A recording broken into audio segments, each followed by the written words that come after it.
মাটির ঘরে রাখবে তোরে তোরি সজন, একা একা থাকিবি পড়ে ওরে অবুঝ মন। আধার ঘরে থাকতে হবে ওরে পাগল মন। ঠিক কিনা? মাটির ঘরে থাকিবি পড়ে ওরে সজন, আধার ঘরে থাকিতে হবে ওরে পাগল মন। একা একা থাকিবি পড়ে ওরে অবুঝ মন। আল্লাহ নামের তসবিহটাকে জপলি না রে তুই, অনাবাদি রইল রে তোর আখিরাতের ভুই। আল্লাহ নামের তসবিহটাকে জপলি না রে তুই, অনাবাদি থাকলো রে তোর আখিরাতের ভুই। ওই ফসল ছাড়া পার পাবি না, ফসল ছাড়া ঠাই পাবি না, করবি কি তখন? একা একা থাকিবি পড়ে ওরে অবুঝ মন। আধার ঘরে থাকিতে হবে ওরে পাগল মন। আল্লাহ রাব্বুল ইজ্জাত ওয়াল জালালের দরবারে আমরা শুকরিয়া জ্ঞাপন করছি যে মহান আল্লাহ তাআলা আমাদেরকে দুনিয়ার সমস্ত ঝামেলা মামলা থেকে যাচাই বাছাই ছাঁটাই করে কোরআনের নূর, কোরআনের ইলমের নূর সিনাই থাকার কারণে আল্লাহ পাক রব্বুল ইজ্জাত ওয়াল জালাল কোরআন শোনার মতো এত বড় সুযোগ করলো দান। ওই মালিকের দেওয়া জবান, ওই মালিকের দেওয়া কণ্ঠ দিয়ে আমরা খুশি হয়ে বলছি আলহামদুলিল্লাহ। আমরা সকলে বলেন আলহামদুলিল্লাহ। আল্লাহ পাক রব্বুল ইজ্জাত আজকের মাহফিলে যারা আসবে এবং আসতেছে সবাইকে দ্বীনি ইলম শিখে আল্লাহ পাক রব্বুল ইজ্জাত ওয়াল জালাল যার নিজ হাতে বানানো জান্নাতে যাওয়ার তৌফিক দান করুক। সকল বলেন আমিন। সম্মানিত হাজিরিন, কোরআনে কারীম থেকে ছোট্ট একটা আয়াতের কারিমা তেলাওয়াত করেছি।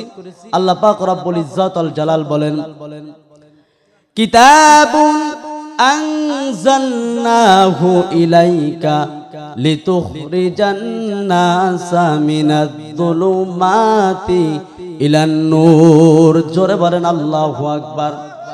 আল্লাহ রাব্বুল আলামিন বলেন নবীকে কোরআন নামক কিতাব দিয়েছি গোটা পৃথিবীর মানুষকে অন্ধকার যুগ থেকে আলোর পথে আনার জন্য। আল্লাহ রাব্বুল আলামিন বলেন নবী কোরআন নামক কিতাব দিয়েছি পথভোলা মানুষদেরকে পথে আনার জন্য, জাহান্নামী মানুষদেরকে জান্নাতের পথে আনার জন্য। আমার মুসলমান ভাইরা বন্ধুরা জবাব দেন, কোরআন হলো এমন একটি কিতাব, আল্লাহর নবী বলেন কোরআন মানলে জান্নাতি, না মানলে জাহান্নামী। আল্লাহ রাব্বুল আলামিন বলেন কোরআন নামক কিতাব দিয়ে গোটা পৃথিবীর মানুষকে একটা অন্ধকার যুগ থেকে আলোর পথে আনার জন্য নবী হে আপনাকে কোরআন নামক কিতাব দেয়া হয়েছে। আপনারা বলেন যুগে যুগে যত কোরআন ছাড়া যত কিতাব নাজিল হয়েছে কোন কিতাবের কথা আল্লাহ বলেন নাই, অথচ এমন একটা কিতাব আল্লাহ দিলেন দুনিয়ার মানুষদেরকে বলেন তোমাদের জন্য একটা রহমত। সেই রহমত একটা গাইডলাইন হলো, ক্যাটালগ হলো আল কোরআন। আর রহমত স্বরূপ বিশ্ব নবী জনাবে মুহাম্মদ রাসূলুল্লাহ সাল্লাল্লাহু আলাইহি ওয়াসাল্লাম।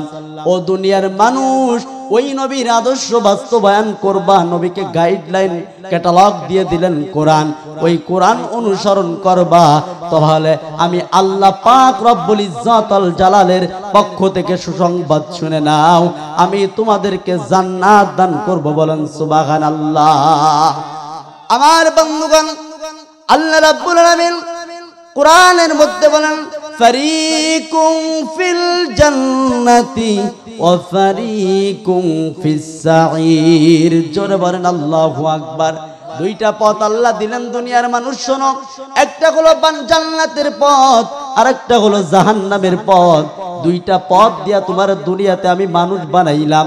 ভালো মন্দ জাস্টিফাই টেন্ডেন্সি আল্লাহ পাক রব্বুল ইজ্জতুল জালাল এই মানুষের মস্তিষ্কের মধ্যে দিয়ে দিয়েছে। ও দুনিয়ার মানুষ, তুমি কোরআন মেনে আল্লাহর জান্নাতে যেতে চাও নাকি কোরআন ছাড়া জাহান্নামে যেতে চাও? এই ভালো মন্দ দেখার দায়িত্ব তোমার।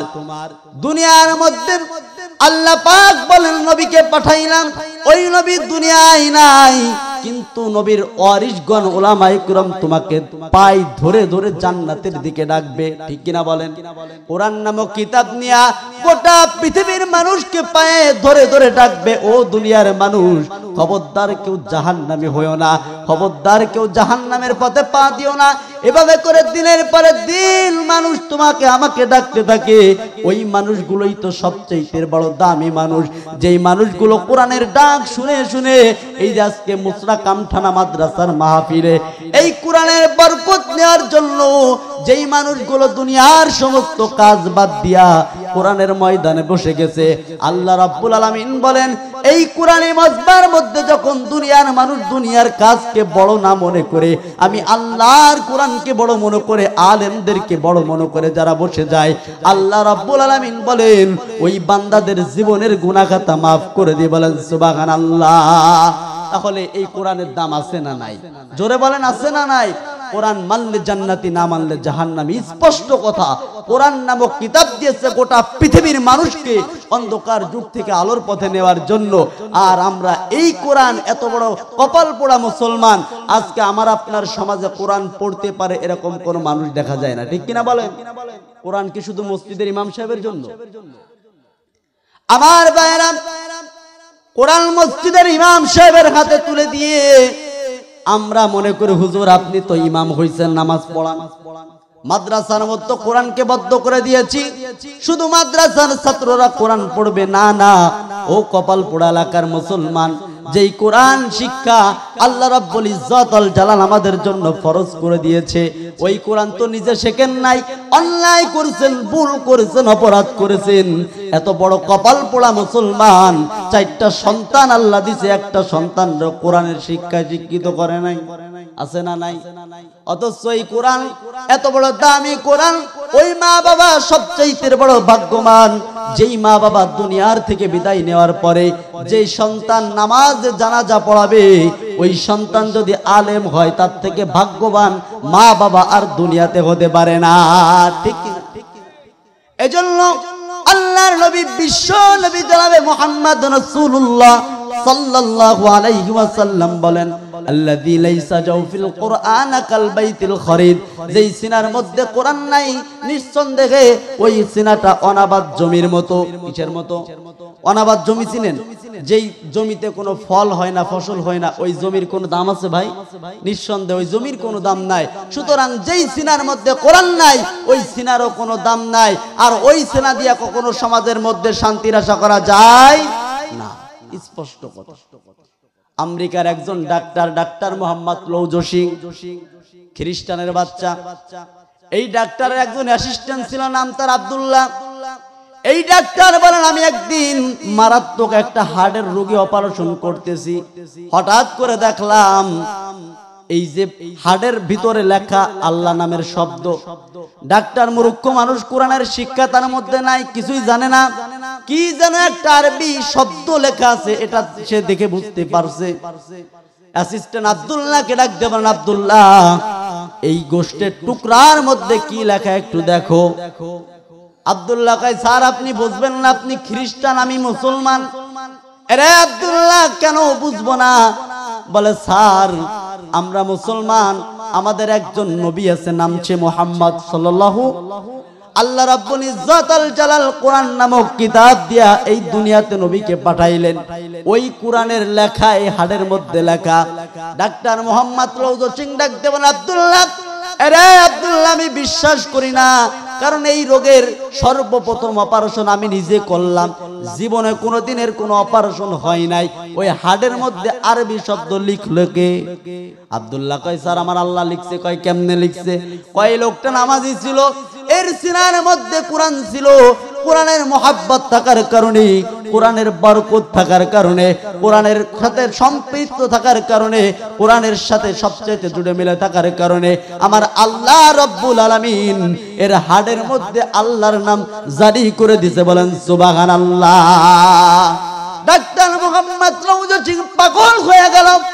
ওই ডাক্তার ডাকতে বলেন, আব্দুল্লাহ, যে আল্লাহ এত এত এত মোহাব্বত করে বান্দাকে আল্লাহর নাম নেওয়ার জন্য, আল্লাহর কোরআনকে ভালোবাসার কারণে, যেই আল্লাহ বিনা অপারেশনে হাড়ের মধ্যে তার নাম লিখতে পারে, আমি ওই আল্লাহর গোলামি করতে চাই। তুমি আমারে পড়ায়া দাও লা ইলাহা ইল্লাল্লাহু মুহাম্মাদুর রাসূলুল্লাহ সাল্লাল্লাহু আলাইহি ওয়াসাল্লাম। সেই ডাক্তার এই কোরআনের বুঝ আসার কারণে কোরআনকে মহাব্বত করে মুসলমান হয়ে গেল। ও মুসলমান, এই জন্যই বলতে চাই, দুনিয়া থাকার জায়গা না, দুনিয়াতে সারা জীবন থাকতে পারবো না। এই কোরআন হলো একটা দামি কোরআন। এই কোরআন অবশ্যই আমরা মানতে রাজি আছি না নাই?